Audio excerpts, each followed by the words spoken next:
Hello mga kaikit! For today's video nga ay magluluto tayo ng sisig. Yes mga kaikit, own version natin ng sisig ito mga kaikit.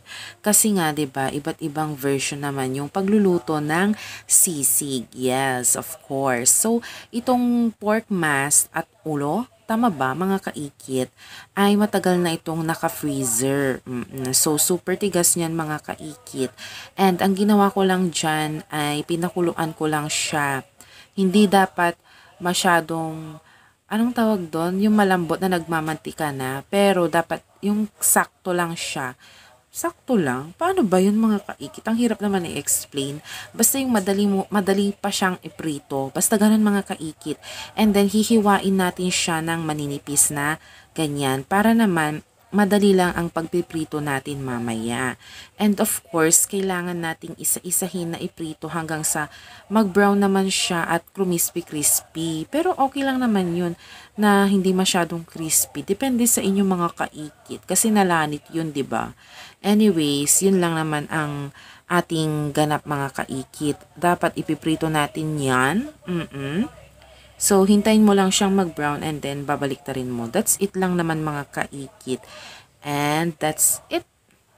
Tapos, hintayin muna nating maiprito yan lahat. Saka natin naman tatadta rin ng maninipis. Of course, yung pangsisig talaga ang itsura niyan mga kaikit.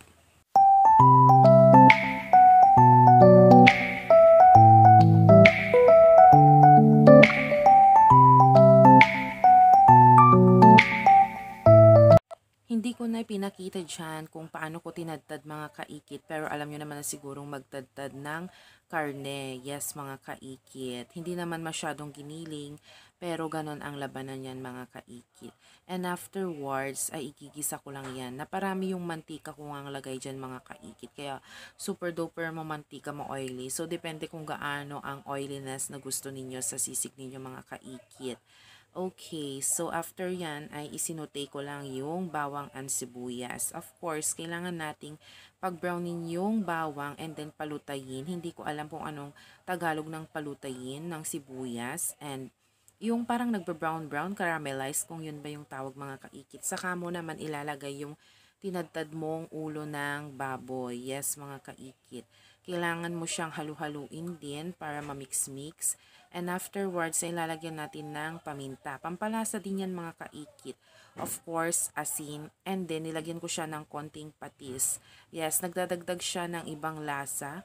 And afterwards is yung, ano bang tawag dyan? Meat broth. Oo. Oo, kasi nga pinakuluan namin yung ribs nung isang araw. Yun yung ginamit namin mga kaikit. Hindi yung pinagkuluan namin ng ulo.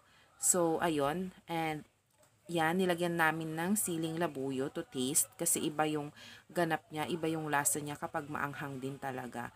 And kapag nagisa nyo is kailangan natin siyang, anong tawag dito, palamigin. So after nating palamigin ay hahaluan na natin siya ng kalamansi, ng fresh na sibuyas mga kaikit.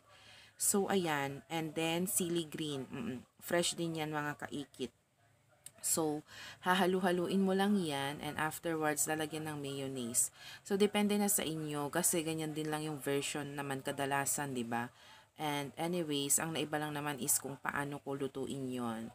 Ayan mga kaikit. So, hahaluin ko lang siya ng maayos hanggang sa mag-mix-mix na. And that's it ang ating sisig. Yes, my own version. Super sarap, super linamnam. Ma-share ko lang kanya yung mga kaikit.